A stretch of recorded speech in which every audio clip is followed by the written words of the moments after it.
The Gulf Injustice Podcast, the official podcast of Detained in Dubai with Rada Sterling.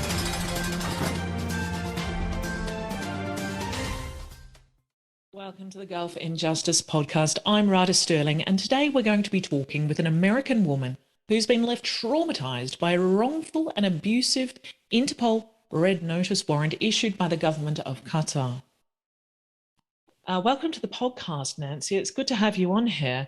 Now, reading in detail the press release that accompanies this podcast, you can see that you started off your career in America. You were doing a lot of different things, a lot of companies, a lot of academic work and research. And then you were invited to relocate to Qatar and try something out with the Qatar Foundation, a university there. Could you tell us just a little bit about how that developed? Yes, thank you so much, Rata, for having me. Yes, it was like, it seemed at the time like a dream come true, or an opportunity of a lifetime. I was working at the time at Washington, D.C., and I was an academic advisor for over 550 international students. At that time, a dear friend of mine had gotten a really, really good job there. And he basically, asked, would you like to come? I need an assistant. Would you be willing to come? At the time, I had no idea even where Qatar was, but I got really excited and I said yes. So I started, he connected me with the HR department and I started submitting my paperwork to them just to go through the hiring process. I was attending a conference in Malaysia with a friend of mine who has an NGO out of California. So on the way back, I did the interview. I stopped over in Doha because we were traveling Qatar Airways, did the interview and was told, you got the job, just send over your papers. And I was supposed to start the middle of June. Like I said, at the time, I had no idea even before going there where Qatar was. I just knew that it was somewhere near the UAE and Saudi Arabia.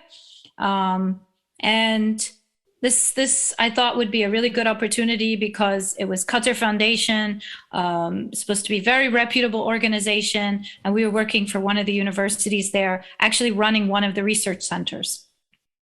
And when you got there, I mean, you set up, we discussed privately how excited you were to arrive there and the very good treatment that you received on arrival, that you were provided with, accommodation and that kind of thing as part of your employment package. So you're doing quite well.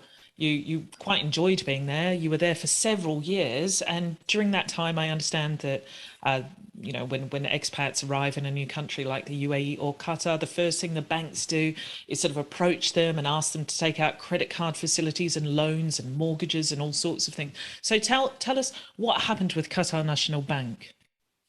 Yes. Well, very quickly, just one thing that got me really excited about this job is when I got my contract signed from both sides, it said on there that it was it would be automatically renewed. So the time period was indefinite. So I felt like, okay, I can actually resettle now in Qatar forever, or as long as they'll have me. And once I got to the airport, there was a driver waiting for me. They covered my extra luggage. I got taken to a nice furnished apartment, with food in the refrigerator. It was just heavenly. And then what happens there is you have a driver for a week. And then after that week, they give you like a rental car for a month. Then after that, you get 20% towards purchasing a car so that you can have your own car. And since my contract was indefinite, so the idea of buying a car seemed like a good choice rather than renting. And at that time, QNB had approached me because where I was working, they came to my office to set up my account because that's where my paycheck would be directly deposited.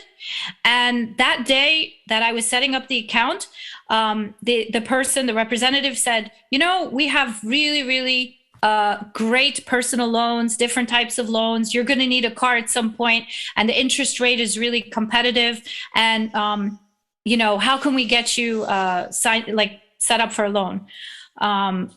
I was surprised because in the US, for example, it's not that easy. Right. Banks don't usually approach you. You're usually going there and submitting paper and trying to, hope that your credit score is high enough. And just even the idea of an unsecured loan was something I'd not really seen before.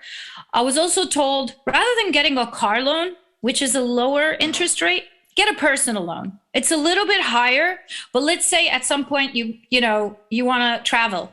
Like a lot of expats will travel to Oman through Saudi Arabia.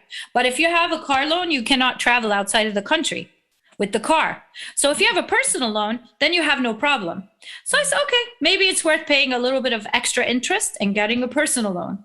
And that's when the whole loan thing started. And my salary was good enough that I felt that it was like a small dent, every month. It was only a small part of my salary. You could afford it. So it made sense. I could afford it. Yes. Right. Okay. And then, so you'd been there quite a while. And then at some point, your employer made you redundant. You'd been there 3 years. Obviously, that was completely unexpected to you. What happened at that point? What did the bank do?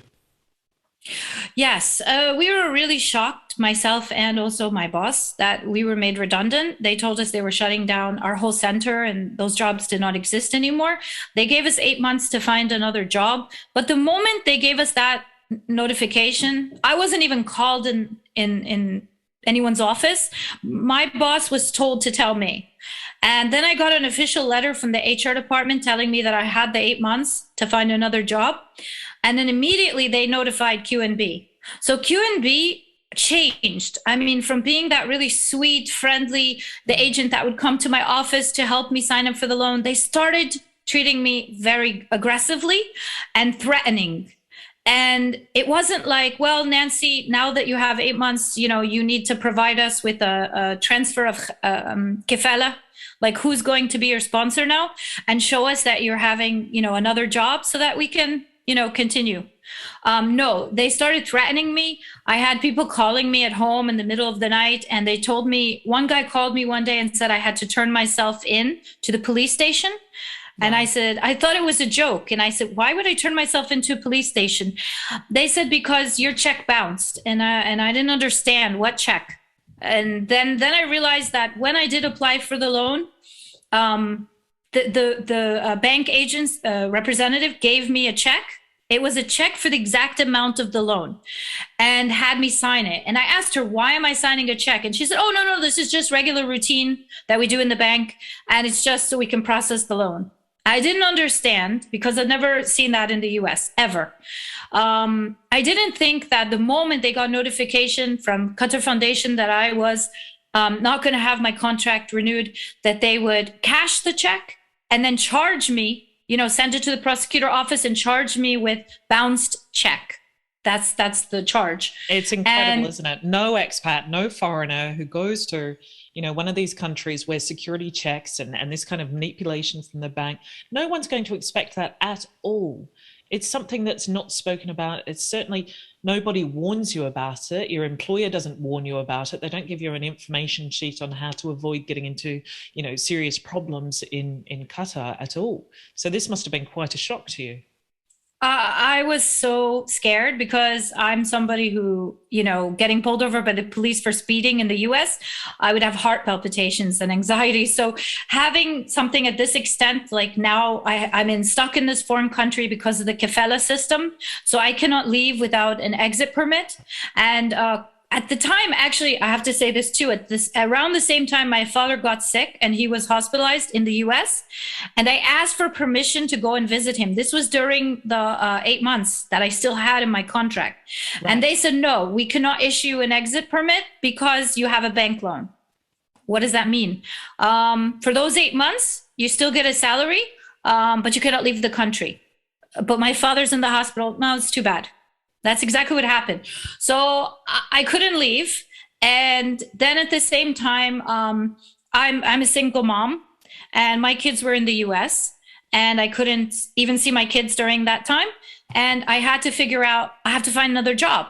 And it was the same time that the new emir was taking over. So things changed a lot. The jobs were not, the economy, obviously there was an effect on the economy. The jobs weren't the same. I was making my salary, the job that I found after that was almost half the salary that I was making. And that was like pure luck that I even found that job, because all the other jobs were about a fourth of the salary, which I wouldn't have been able to survive and also pay off my loan. So I was shocked.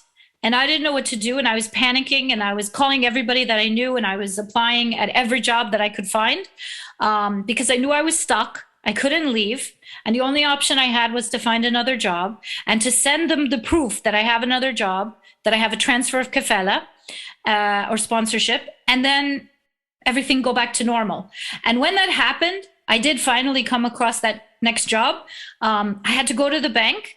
I had to sign another check for the amount that was, the current amount, because obviously I was making payments every month. So the amount went down from the original check.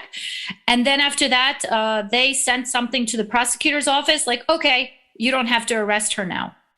And I had the HR department at Qatar Foundation get involved, sending an email like, Q&B, you guys need to help her. She's being threatened by the police and things like that. So finally I did that, and I showed them that I had a new sponsor and I had a new job, but it was a 6-month contract. And the reason being is because it's an international organization. And so the Secretary General told me that the only way he could give me a full contract, like a 1-year contract, is if the whole board was there, the executive board, and they had to approve it. And they weren't meeting for another couple of months, which means I'd be in jail because I had no other option except to accept that job. Okay, so you accepted that job, and then I understand what happened next is you were given leave to return to America to visit your family. Is that right? That's correct. I stayed in this 6-month job, but it was supposed to be extended. I was promised by the Secretary General it'd be extended. I passed the 3-month probation with excellent, reviews and everything. And then we prepared for a ministerial meeting, and we had a presidential summit. It was very high level. Right after that, I had already, before the presidential summit, I had already asked for permission to travel, to go to visit my family. It was my leave, which was approved and signed and everything. So I had tickets to travel as soon as we came back from the presidential summit, which was not in Qatar. It was outside, in another country. When I came back, and I left, I went to the United States. I went for my leave. Actually, I was getting off the plane, and one of the executive board members who I had made friends with, she had reached out to me. She said, I've been trying to call you. And I said, well, I was on an airplane. She said, did you check your email? I said, no. She said, your contract's not being renewed. And I said, what does that mean? She said, well, they said you were overqualified. What? What does that mean, that I'm overqualified? Yeah, so your contract is not being renewed. And that's when it started, because I still had the Qatar mobile phone. I still had the number. That's when the bank started harassing me, started threatening me, they were calling me all the time in the US, Interpol, and I didn't think, because I know Interpol is about human traffickers and child molesters and drug dealers. That's what Interpol is supposed to be for, criminals. Right. But I didn't think something like this. I defaulted on a loan for no faults of my own because I lost my job. I didn't get fired. I didn't quit my job. I lost my job because my contract wasn't renewed. And at the same time, they were pursuing me, and I told them, I have every intention of paying back my loan. I just need to figure out what I'm going to do. I have to find a job. I have to figure out, how I'm going to support myself. I don't have a job right now. And then you even explored the idea of going back to Qatar, and you spoke to them, and they told you that you would probably be arrested if you returned there, even if you. Yes, I was applying. I was applying for jobs in Qatar. And I told them, I said, look, I'm coming back.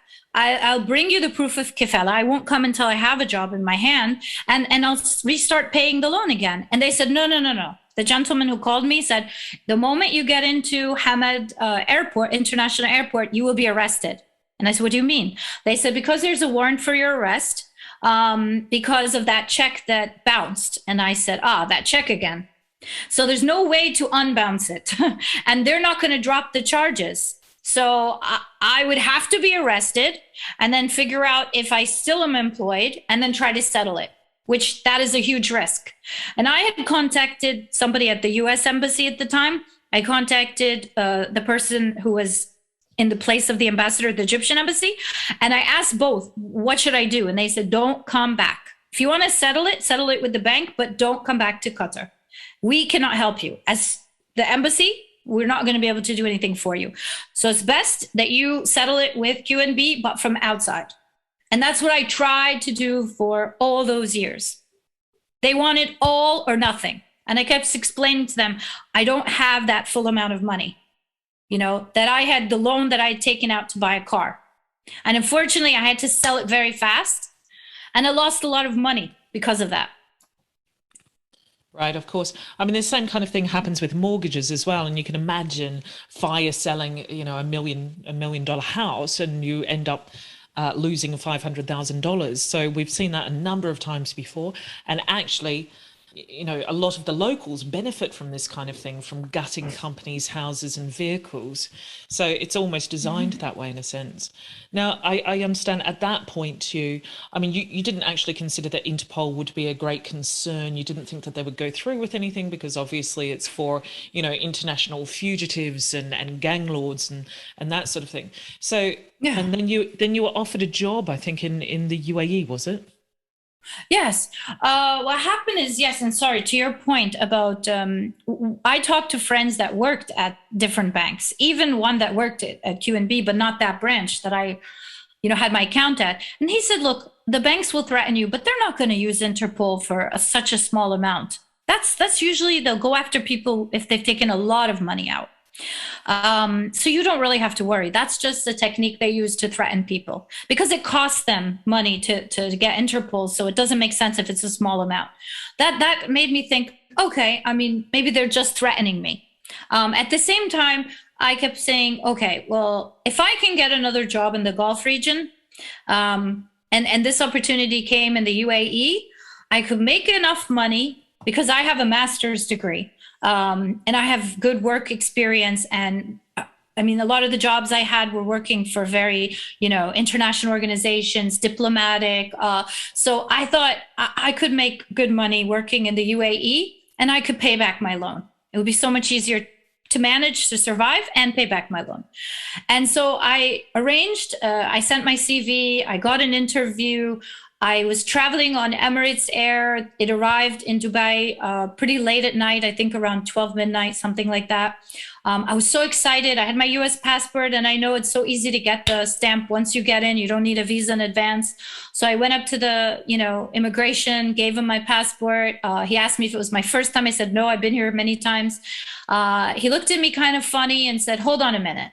He left, went to some office, came back with some guy. And the gentleman said to me, could you please come with me? And I was like, what? And it was just like, at that point, it was kind of subreal. Like it wasn't, I felt like it was not real, like what was happening from that point on, because I started to panic. I just, I seen this stuff in movies, yeah. But I never thought I would be, going through that myself. So like that show Locked Up, it was kind of like, when they show that, like that's how it felt. And then it went very passive. The people were very passive aggressive in the beginning. They weren't nice, but they were like not mean. And then they would become mean. Like one gentleman, I asked him if I could use the restroom. So he said, yes, you just go straight down the hall to the right. I went to use the restroom. When I was coming out, he was standing out there and he was screaming at me, get back, go inside. Like I was a criminal. Wow. So, and I kept asking, what's happening or what's going on? He said, you will know soon. You will know soon. But I started calling the emergency line for the American embassy. And an officer answered, or I guess whoever's in charge, consular in charge. And he was calm, not very helpful in the sense that he was like, well, most likely you will be arrested. When you get to wherever the holding cell or wherever they take you, ask them if you can give us a call. Just let us know where you are. If you need us to notify your family, we can do that. And we can give you a list of lawyers, but we don't recommend any of them. And we're not going to pay for any of them. Okay, well, my family already knows, so I don't need you to call my family. And I don't need the list of lawyers. And great, if wherever I go, I will try to get in touch with you so you know where I am. And then it just kept me waiting. They had my passport. And then somebody came down and they walked me through immigration, but like through the back. And then they took me upstairs to the departure floor. into a holding room. Like it was a room with no windows and no doorknobs. It's like an interrogation room, and just asked me to wait, just sit there and wait. And I kept hearing the people next door like being interrogated, I think for drugs. I just like started to panic. Well, you don't know what's going on. You don't know why you've been arrested. You're being detained. You've been told by the American embassy you're probably going to be arrested, and you have no idea what on earth it could possibly be for. Yeah. And the guy kept asking me, he's like, do you know why you're here? Do you know why Qatar? And I said, yes, I had a bank loan in Qatar. He's like, yes. And they filed charges against you in Interpol because of a bounce check. I said, it was a check, security check for a loan. He's like, yeah. That's why you're here. Okay. And then I kept calling the embassy again. I just had to talk to somebody. Yeah. And they kept again saying, well, really nothing we can do. But when you get to wherever you're getting, call us. And I kind of was sarcastic. I was like, are you going to bring me a magazine and chocolates? And they said, maybe. So thank you. I was just so frustrated because a lot of people say, oh, you're so lucky you're American. You've got a US passport. That's to protect you anywhere you go. And I was like, no, it didn't seem like that at all. To be honest, I'm sorry. I'm not criticizing, of course, my country, but it didn't feel like that. Yeah. So I waited, and then a woman came in, an officer, female officer, and she looked at me and she said, I'm sorry, but I have to put handcuffs on you. But she put my arms in front of me, not behind me. Right. And that was the first time in my life to ever experience handcuffs. And another male officer was waiting outside that interrogation room, and one of them was on each side. And they walked me out of the airport into a white, like unmarked car. And that walk to the car just seemed like it took forever, because I was just looking at people staring at me, thinking, I wonder what she did, Right. Everyone was looking at you thinking you're a big criminal, of course. Yeah, exactly. I was a human trafficker or a drug dealer. I don't know at that point what I looked like. It was just it was probably one of the most horrible experiences of my life. And then what happened then? So you were held there for quite a while, or what happened? Well, I got into the car. I became hysterical. I started to have like a panic attack, and I was crying. And then the driver kept saying to me, why are you crying? Did we do anything bad to you? We're not going to hurt you, And I said, I've never been arrested before. This is the first time anything like this has ever happened to me. He said, everything will get sorted out and you'll get to go home. Just be patient. This is procedures. We have to do it. Okay, no problem. We got to this building, CID, which I'd seen from a distance when I was in Qatar, because I guess this is a Gulf thing. But we were always wondering what happens inside that building. So I got to go inside. And when I got in, they took me to the Interpol office. They have like an office there. It was late at night, so the person in charge was not there. They had to call him on the phone. There were a couple of like kind of junior officers there. They asked me to wait outside and sit on a bench. And they were processing me. They were doing some paperwork and stuff. I had to sign something that they were going to keep my passport. And then they took me into this room where there was a holding cell. And they were all men. And they were all like squished behind this like cell, and I was like panicking, like, oh my God, I'm going to be raped. Something's going to happen to me, And the guy looked at the other guy and he said, well, we can't keep her here. So what should we do? And they said, okay, we're going to let her go home. Where are you staying? And I said, I booked a hotel in Dubai, and I'm supposed to go to Abu Dhabi the next day for the interview because it's with one of the ministries. And he said, okay, go to your hotel, come tomorrow at 7:00 in the morning. Okay. I called like a distant relative who lives there, and he came and he picked me up and took me to the hotel. And then after that, 6:30 in the morning, I was back at the Interpol. But that night when I got to the hotel, I'm a religious person. I mean, I'm somebody who believes in God, and I don't believe in suicide. I don't think it's a good thing, and I don't think that any religion permits it. But I was not in the right place, mentally. And so understandable. I was thinking, well, because I was afraid of what's going to happen next. And I just could imagine all these scenarios of being shoved on a plane and taken to Qatar and then put in handcuffs and thrown in a cell. And so I kept thinking, what if I took pills? What if I did something, because how am I going to survive this? I'm too weak. And one thing I forgot to mention, when I did notify my parents, I had reached my mom. And I told her, what had happened. I said, "Calm, everything's going to be fine. The U.S. Embassy's getting involved." I had to lie to her. But I found out after that that my father had a stroke shortly after that. And both my parents actually couldn't imagine that this would happen to any of their kids, actually. It was like a nightmare kind of for all of us. It's often more stressful for the family who feel helpless to do anything than it is for the actual person experiencing this kind of trauma. And it's not the first time that something like this has happened. Actually, we had another person, Connor Howard, who was arrested in Greece on a Qatari Red Notice. And while he was in detention, his father suffered a heart attack. So it does bring on that kind of stress that causes family members or the people involved to suffer grave health issues. Yes. This is true. And actually, my father never came back from that. His condition deteriorated, got worse. He had another stroke. And then last year, he passed away from coronavirus. He was hospitalized actually for other issues. And then he contracted the COVID-19 and then he passed away. And that, again, I live with the guilt that I put my dad through that, my mistakes, my wrong decisions, whatever. I shouldn't have taken a loan. I should have stuck with the rental car. I didn't think at all that this was going to happen. When I read the employment contract and it said indefinite, contract period, I imagined something completely different. And that was my mistake because I let my guard down. And unfortunately, the whole situation in Dubai, yes, it could have been much worse. And I have to say, to be honest, the people at the Interpol office were extremely nice to me. They were sympathetic to me because I was the classic case of post-traumatic stress disorder. I was starting to hear voice. I was like losing it. I couldn't handle the stress. It was just too much because it's just everything. So they felt sorry for me.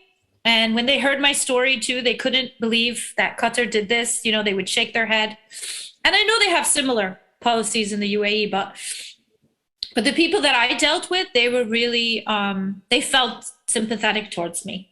Yes. And even they asked me, "Why are you here?" And I said, "I came for a job interview with the ministry." And they said, "Okay, when is your job interview?" 10 a.m. They said, "Okay, go to your job interview and then call us when you come back." I said, "What do you mean? How am I going to go to the job interview?" And I went to the job interview and I had to wash my face and put a bunch of makeup because my eyes were swollen from crying all night. Yes. And the strangest thing is I was offered the job, but I knew when I was walking out there, I couldn't even reply to their email. And I ignored them. I ignored the job offer. They thought maybe it got stuck in my junk mail or something. I couldn't, how, So in that situation. Yeah. That was pretty traumatic because it was like, I was thinking in my head, Q&B, that could have been the solution to me paying back the loan. Absolutely. Is it really that they want their money? No. This is a long-term asked question, is why do they do it? They're almost self-sabotaging. If they actually want the money back, why are they making it impossible for people to actually work to raise the funds to pay them back? And yes. The answer comes up again and again that for the most part, and even HSBC boss said it one day, is that jailing debtors works, and that includes harassing them and going after them on Interpol's database, because the majority of people they see perhaps will be able to receive money from family members or sell a property abroad or something like that to raise money if enough pressure is put on them. So they feel that that's more advantage to do that, even though it looks like overall most people who won't pay their loan back or can't temporarily pay their loan back don't have the intention to defraud the bank. They want to pay it back, and they just need to be given a bit of leeway. And certainly putting them on Interpol's database doesn't help the bank get paid, not one little cent. So it does seem counterproductive to the banks. But, exactly. And sorry, I just want to say one quick thing. When I was talking to the bank employees when I was stuck in Dubai, and that's when they started raising the amount of money that I owed. They kept throwing more fees in there. I guess they figured like now they have me entrapped, so they're going to make me pay. I kept telling them, I said, I tried to tell them my story, and I wrote them these long emails. I was like, Mr. Ahmad, is a Lebanese employee there. I said, Mr. Ahmed, I said, this is my situation. This is what happened. I kept explaining everything to him. I've even sent everything to the human rights, Qatar Human Rights, which I used to attend, ironically, different workshops and conferences there. Nobody ever responded to my emails. I tried to explain things. And he says to me, Nancy, we don't care. We just want our money. We really don't care about the story. It doesn't affect us. You just have to figure out how to pay us back. And I was like, okay, it doesn't matter. You can't reason with them, then there's no point in communicating as well. And the fact is, you've still got that Interpol Red Notice. You were stuck in the UAE for weeks under extremely stressful circumstances. You're about to get the red notice removed and deleted forever. So Qatar has lost that leverage that they often use. They wait for someone to get jailed abroad. And you were lucky to have been in Dubai on this particular instance, considering the relations between those two countries. They told me that. They told me. Exactly. Had it been perhaps another country requesting your arrest, you wouldn't have been treated so well, I suppose. And that is the issue. I mean, in other cases, we've seen people arrested in Britain, in Spain, in Greece, and actually detained in prison for several months while they undergo these formal and expensive extradition proceedings. So you managed to avoid that. But this is the kind of pressure that they were hoping to put on you. And they certainly did affect you in a terrible, terrible way. But they would love to cause the most pain and suffering possible to their customers. And this is just outrageous, really, when you think that countries like the United States and the United Kingdom are inviting Qatar in to market their country to our businesses and our professionals to go and work there and supply to them. And this is the kind of result that you can end up with, which can be life ruining, it can be devastating, it can lead to death, it can lead to hospitalization and so many other factors. People have lost their entire life savings as well. So it's very problematic that we have a country who's really violating the rights of foreign nationals in this very common way, and yet we're still allowing them to promote into our countries. With that FIFA 2022 coming up, I think that these governments need to put absolute pressure on them to change, or for us to not provide us with our services and our talent. Do they realize, does the United States realize how they treat Americans? I mean, I'm an American, and how was I treated? And not only how was I treated when there was no longer a position for me or they didn't want to renew my contract, and how was I treated when I wasn't able to pay back my loan? But the thing that really saddened me the most is when I called the US Embassy one time when I was literally thinking about jumping out of the window, and I told the officer on duty, I said, I'm sorry, I'm calling you guys a lot, but please help me. I feel desperate, and I feel like I don't want to live anymore. Well, he said to me, well, we wouldn't want that to have anything bad to happen to you. Please reconsider. And I said, can you help me? Can you help me? Can you give me a place to stay? I'm stuck in Dubai. Do you know how much it costs per day? I don't have any money and I'm going to be homeless. They said, no, please don't be homeless because you'll get arrested. Well, can you help me? Can you give me a place to stay? No, I'm sorry. We cannot support you. I wish, just like I'm an American and people have this perception that our government is there to take care of us and protect us if we're in trouble. I really wish that it would be a reality, because my experience, I didn't see that. Maybe if I was a Saudi citizen, the Saudi government would have given me more support. But I was really surprised, unfortunately. I didn't get the support I was hoping for. So there's that one side that they're supporting a country that's oppressing us. But the other side of how come the embassies are not equipped to help us? I mean, it's not like it happens to Americans every day, but it does happen to us. How come our embassies cannot help us? Well, our embassies, it would seem, feel that their role there is to market America and to promote those positive relations and good trade deals and do a little bit of administration with passport renewals. When it comes to anyone actually facing this kind of an issue, they're not there to help. And they do eventually, and they have on some occasions, but it usually requires quite a bit of lobbying to get perhaps a senator or a congressman in America to then lobby the embassy to take action. And once you escalate it to that effect, sometimes they will get involved and sometimes they will help. But if an American citizen facing a problem telephones the embassy directly without the support of anyone else in government or any, local senator in the United States lobbying for them, the embassy is going to turn around and say, we don't get involved. Here's that list of lawyers and good luck. It's just an unacceptable situation. But of course, it's partially to do with the amount of money, the sheer amount of money that's coming from places like Qatar and the UAE and Saudi into America with their massive lobbying budget in Washington and with so much marketing and investment going into the private sector as well, they don't want to upset that kind of relation. They also have security deals and all sorts of things behind the scene that, yes, they benefit the government, but they shouldn't do that at the expense of American citizens, and they don't have to because they're not mutually exclusive.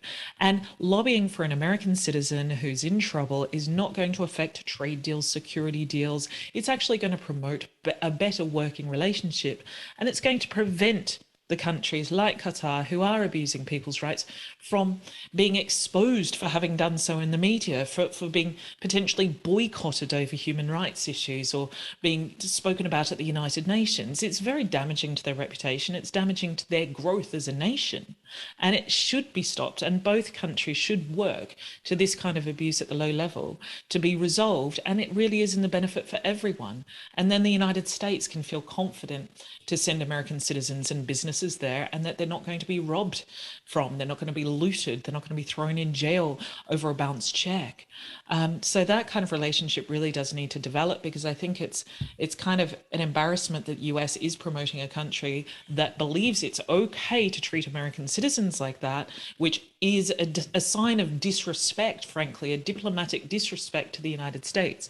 So I think that's something that absolutely needs to be resolved. Now is a very good time to do it with everything that's coming up next year. And I mean, it's been really good to talk to you. How do you feel about the that particular element of the relationship there, that Yes, money is going into America and they're turning a yes. blind eye to these abuses? Yes, and I wanted, sorry to say the irony, I'm from New Jersey. And my senator, Robert Menendez, he chaired the U.S. Senate Committee on Foreign Relations. And I reached out to him. I got one of his staffers and I told him my story, uncut and unfiltered. And I was engaging, back and forth emails, with his staffer. And he kept, I guess, trying to reach different people and came back saying, really, there's nothing we can do to help you. And I said, I only have a general question. As an American, with this Interpol Red Notice, can I come home? Can I come back? Is anything going to happen to me? Am I going to be sent to Rikers Island or MCC? Am I going to be safe? And he said, I've reached out to the Department of Justice, and they said, even if they had that answer, they could not provide that to you. I wrote to the White House when President Biden took over, and I got one of those generic emails. President Biden is so excited to hear from you. He's referred your case to the appropriate federal agency for action. I've never heard anything since then. I don't know. I mean, I'm yes, saddened. I understand that position. What I would say, and to anyone else who's in this particular situation, is that the United States has been quite welcoming to people who are listed on Interpol's Red Notice database. They haven't experienced any serious issues at the border. They've been questioned for a few hours, which shows, again, that the United States is well and fully aware of the kind of abusive notices that are coming out of Middle Eastern countries and other locations like China and Russia, Turkey and Egypt. So when when someone arrives with a notice that's issued from those countries, the American Border Control seems to be quite helpful to that citizen. They advise them that there is a notice, they'll need to sort something out, but they haven't really detained or caused any problems. If the person hasn't been a US citizen, most of them have actually been okay on that basis as well, and yet a couple have been deported. But so far, we haven't seen anyone with notices coming from that region, or any of our clients anyway, for these kind of like bounce checks and, you know, those sort of financial crimes. We haven't seen them experience any serious issues when trying to enter America. So for American clients, I do advise them definitely to return to their home country, which affords them quite a lot of protection once they're there. See, I didn't know this until I heard it from you. I mean, who else? I asked my senator and they didn't give me that answer. And yes, absolutely, and they should. And it's just absurd that an American citizen doesn't feel comfortable to go home, that they could be arrested on the basis of a car loan abroad. A car loan. I mean, it's a ridiculous state of affairs. It's embarrassing to Qatar National Bank and any other banks that have been doing it over the years. We've seen people listed for as little as €5,000 credit card debt. So, and the other thing is obviously the common stream is the Interpol should only accept financial issues if the minimum threshold of 15,000 is reached. So the banks often fabricate charges or add legal fees to loans to make sure that it exceeds that 15,000, and then they keep doubling it all the time and waiting. And then one day you're arrested at an airport in Italy, for example, and they're saying you owe them £50,000. So it's a really difficult state of affairs. The other issue is Interpol themselves, and I've spoken a lot about that in the past, but in relation to America, America has actually given them sovereign immunity, and it's really difficult to penetrate in that particular jurisdiction.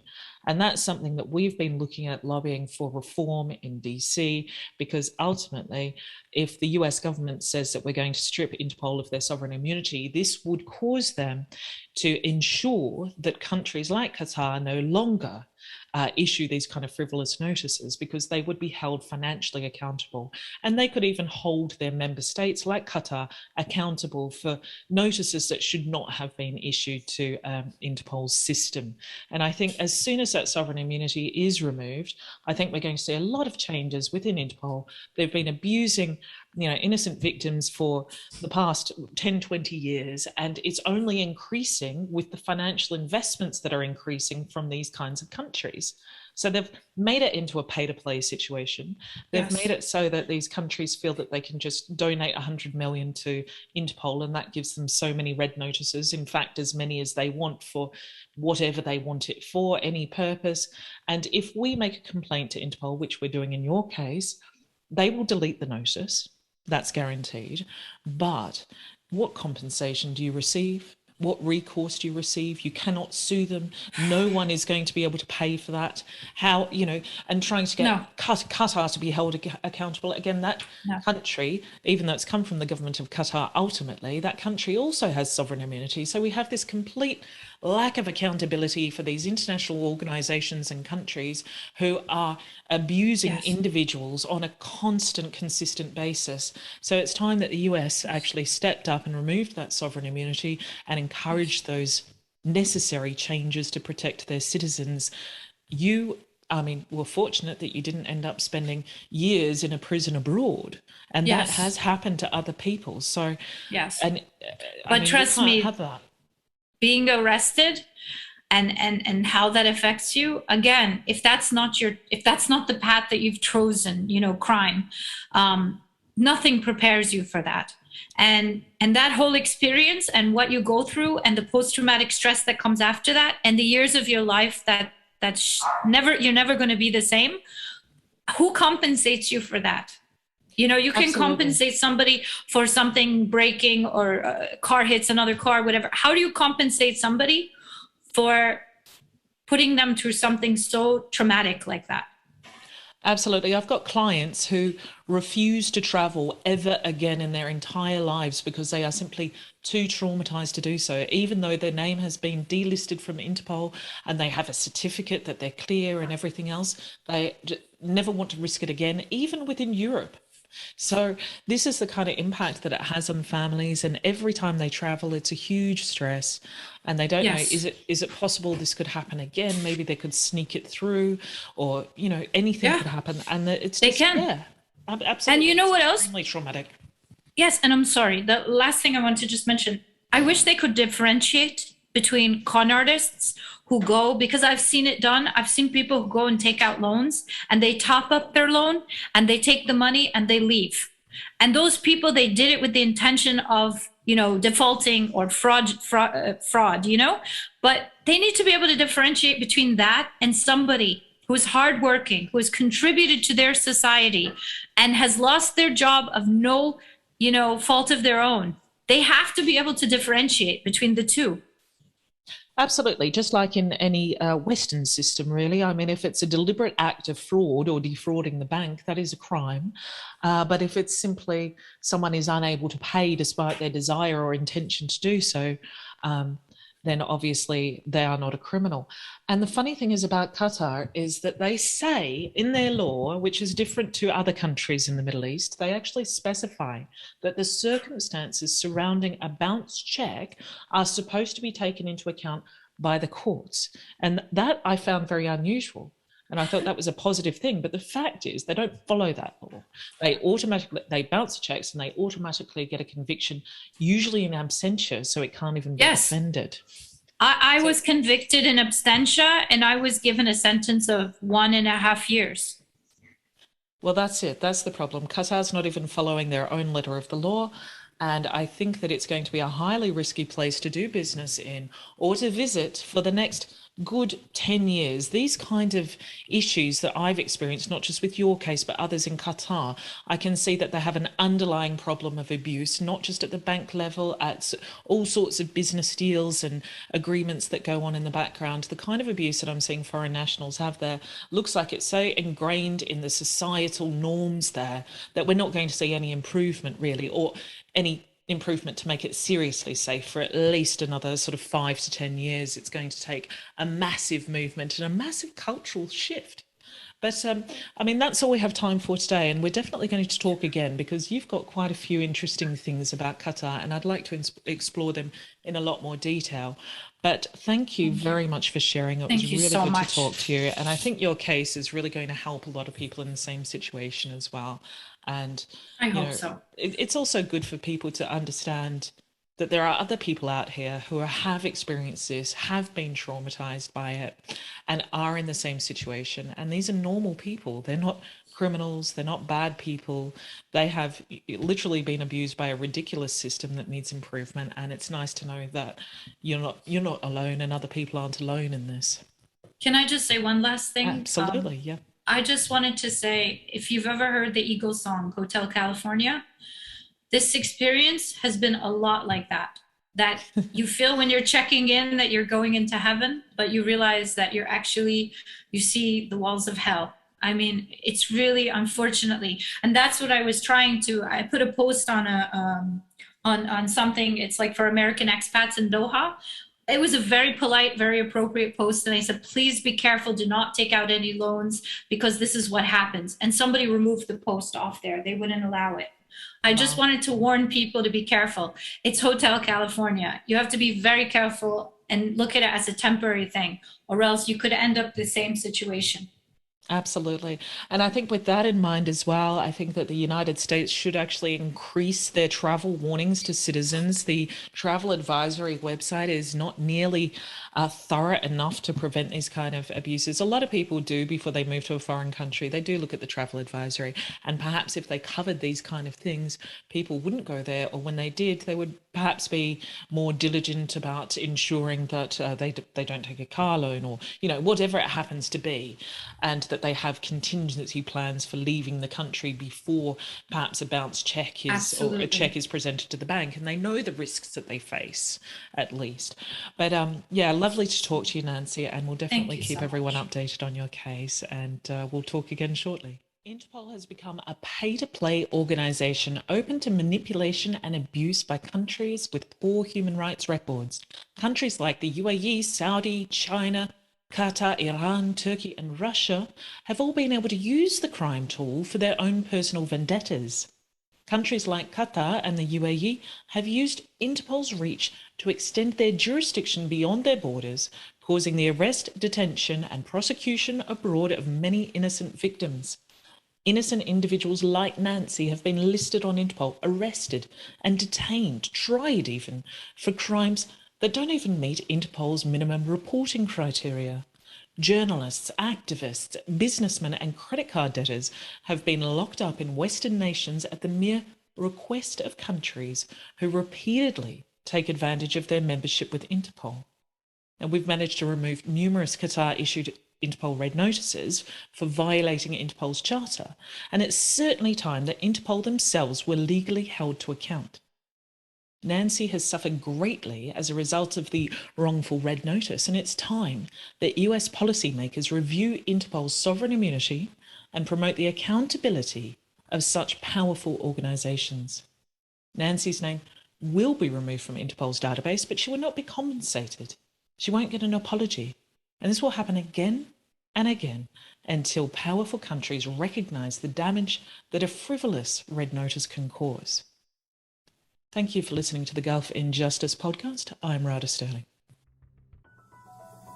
Thank you for listening to the Gulf Injustice podcast.